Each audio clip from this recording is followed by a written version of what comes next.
오늘 11월 14일 한국과 미국 정부는 총 3,500불의 투자 운영에 대한 합의를 토대로 전략적 투자에 대한 양해각서를 체결하였습니다.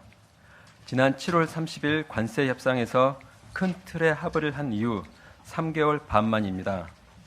합의 당일날까지 결과를 예견할 수 없었던 치열한 협상의 결과물인 전략적 투자에 관한 양해각서 주요 내용에 대해 설명드리겠습니다.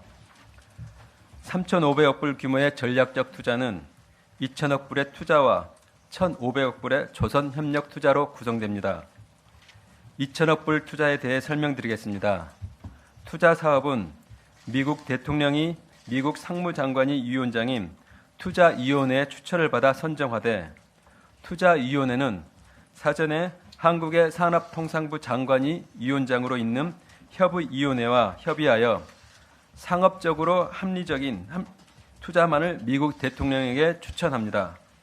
여기서 상업적 합리성이 있는 투자란 투자위원회가 신의 성실의 원칙에 따라 판단했을 때 충분한 투자금 회수가 보장되는 투자를 의미합니다. 협의위원회는 사업 관련 각 나라의 전략적, 법적 고려사항에 대해 투자위원회의 의견을 제시합니다. 특히 양국의 국내 법과 상충되어서는 안 된다는 MOU 제26항에 따라 법적 고려사항을 제시해 나갈 예정입니다. 투자 분야는 양국의 경제 및 국가안보 이익을 증진시키는 분야로서 조선, 에너지, 반도체, 의약품, 핵심 광물, 인공지능, 양자 컴퓨팅 등입니다. 사업 선정은 트럼프 대통령 임기가 끝나는 2029년 1월까지 합니다. 사업 추진에 필요한 자금은 미국의 투자처 선정 통지를 받은 날로부터 최소 45 영업일이 경과한 날 납입합니다. 우리가 미국의 투자금 납입 요청을 이행하지 못하면 미국은 우리가 미납한 투자 금액을 채울 때까지 우리가 받을 이자를 대신 수취하게 되며 관세가 인상될 수도 있습니다. 우리가 MOU를 충실히 이행하는 동안에는 이번 합의에 따른 관세 수준을 유지하게 됩니다. 총 2,000억 불의 투자는 외환시장 부담 경감을 위해 연 200억 불 한도로 사업 진척 정도, 우리가 기성고라고 하죠, 에 따라 캐피탈콜 방식으로 지출합니다. 그럼에도 불구하고 외환시장 불안 등이 우려되는 경우에는 납입 시기나 규모 등 조정을 요구할 수 있도록 하였습니다. 미국은 사업 추진에 필요한 연방토지 임대, 용수, 전력 공급, 구매 계약 주선 및 규제 절차 가속화를 위해 노력하기로 하였습니다. 미국은 전체 프로젝트 관리를 위한 투자 SPV를 설립하고 개별 프로젝트별로 프로젝트 SPV를 설립합니다. 투자 SPV는 다수의 개별 프로젝트 SPV를 관리하는 우산형 SPV의 성격으로서 개별 프로젝트에서 발생하는 수익은 해당 프로젝트 SPV가 수취하고, 투자 SPV는 모든 프로젝트 SPV의 수익을 모아서 한국이 투자한 원금과 이자를 상환합니다. 즉, 위험을 통합 관리하는 리스크 풀링 구조로서 설령 특정 프로젝트에서 손실이 발생하더라도 다른 성공 프로젝트들을 통해 수익 보전이 가능토록 하였습니다. 투자 수익 배분은 원리금 상환 전까지는 한국과 미국에 각각 5대5로 배분되고, 원리금 상환 이후부터는 한국과 미국에 각각 1대9로 비율로 배분됩니다. 다만 일정 기간 20년 내 전체 원리금 상환이 어려울 것으로 보일 경우 수익 배분 비율 조정도 가능하도록 하였습니다.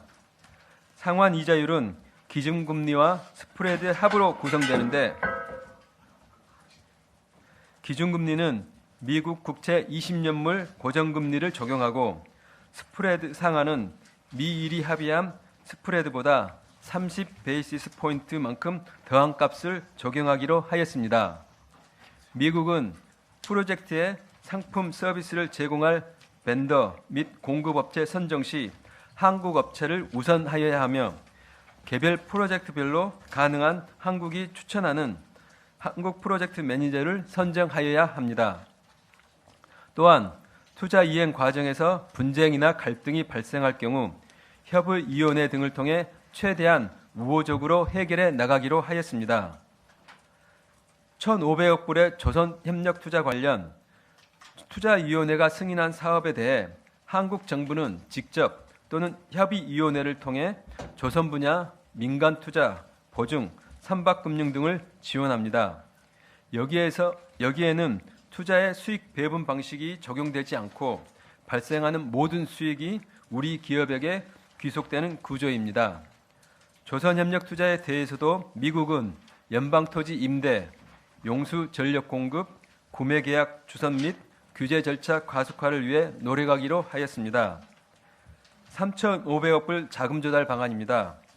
정부는 특별법을 마련하여 대미 투자를 전담하는 특별기금을 설립할 계획입니다. 투자를 위해 기금이 직접 외화를 조달하며 외환시장 영향을 최소화하기 위해 기금이 외환시장에서 직접 매입하는 방식보다는 외화자산의 운용 수익을 활용하거나 외화 채권을 발행하는 등 다른 수단을 최우선으로 고려할 계획입니다. 이를 위해 특별법이 필요하며 법안에는 기본적으로 대미 투자 이행을 위한 특별기금의 설치, 투자 자금의 조달 및 운용 방식, 거버넌스 등에 관한 내용이 포함될 것입니다. 현재 특별법안 준비를 신속히 진행 중이며 관련 내용이 마련되는 대로 별도로 설명드리도록 하겠습니다. 전략적 투자 MOU를 통해 우리 측이 확보한 관세 인하 내용에 대해 설명드리겠습니다. 미국은 이미 상호 관세를 15%로 인하하여 8월 7일부터 시행 중입니다. 또한 MFN 관세가 15%를 초과하는 품목에 대해서도 한미 FTA를 충족하는 경우 15%의 관세만 부과됨을 명확히 하여 FTA 체결국으로서의 이점을 재확인하였습니다. 현재 부과 중인 자동차 부품 관세의 경우 25%에서 15%로 인하되며 목재 제품에 대한 232조 관세도 최대 15%로 조정됩니다. 향후 부과가 예고된 의약품 223조의 관세의 경우 최대 15%가 적용되고 반도체 및 반도체 장비에 대한 232조 관세의 경우 주요 경쟁 대상인 대만과 추후 타결할 합의에 비해 불리하지 않은 조건을 부여하기로 하였습니다. 아울러 특정 항공기 부품에 대해서는 상호 관세와 철강, 알루미늄, 구리 232조 관세를 면제하고 제네릭 의약품과 일부 천연자원 등 전략 품목에 대해서도 상호 관세를 면제하기로 하였습니다. 관세 인하 발효 시점과 관련하여 자동차 부품 관세는 전략적 투자 MOU 이행을 위한 법안이 국회에 제출되는 달에 1일자로 소급 적용되는 것으로 양국 간 이해가 일치된 상황입니다. 목재 제품 232조 관세 인하, 그리고 항공기 부품에 대한 상호 관세와 항공기 부품에 들어가는 철강, 알루미늄, 구리 232조 관세 면제는 한미 전략적 투자 MOU 서명일부터 발효됩니다. 제네릭 의약품, 일부 천연자원 등 전략 품목에 대한 상호 관세 면제는 연내 개최하기로 한 한미 FTA 공동위원회에서 공동 설명자료 조인트 팩트시트에 포함된 비관세 관련 이행 계획이 합의되는 시점부터 적용하기로 하였습니다. 미 측은 조만간 이러한 관세 인하 상세 내용을 연방 간부에 게재하기로 하였습니다. 이번 관세 합의에 따른 주요 성과에 대해 말씀드리겠습니다. 먼저 우리 대미 수출 및 우리 경제 불확실성을 완화하였습니다. 주력 수출 품목인 자동차 및 의약품 관세 15%, 그리고 반도체도 대만보다 불리하지 않은 대우를 확보하였고, 이에 더해 7월 30일 합의에 포함되지 않았던 목재 제품, 특정 항공기 부품, 제네릭 의약품, 일부 천연자원 등 전략 제품에 대한 관세 인하 및 철폐도 추가적으로 확보하여 수출 불확실성을 줄였습니다. 둘째, 상업적 합리성을 고려하여 원금 회수 가능성을 제고하는 장치를 마련하였습니다. 미국이 상업적 합리성이 있는 프로젝트만 추진할 수 있도록 하였고, 특정 프로젝트에 발생한 손실을 다른 성공 프로젝트 수익으로 보전할 수 있는 구조를 마련하였습니다. 원리금 상환이 어려울 것으로 보일 경우 우리 측 수익 배분 비율을 높여 상환 가능성을 높일 수 있도록 하였습니다. 셋째, 외환 시장에 대한 부담을 경감하였습니다. 투자는 미 측이 초기에 요구하였던 3,500억 불에서 2,000억 불로 43% 축소되었습니다. 또한 2029년 1월까지 투자를 하겠다는 약정만 하고 실제 자금을 그때까지 납입하는 것이 아닙니다. 연간 납입 한도는 최대 200억 불이며 사업 진척 정도에 따라 납입이 이루어질 예정인 바 자금 조달 또한 매우 장기간에 걸쳐 진행될 것입니다. 외환시장 불안이 우려되는 경우 납입 규모 및 시기에 대한 조정 요청 장치도 마련하였습니다. 조선협력 1,500억 불은 투자 2,000억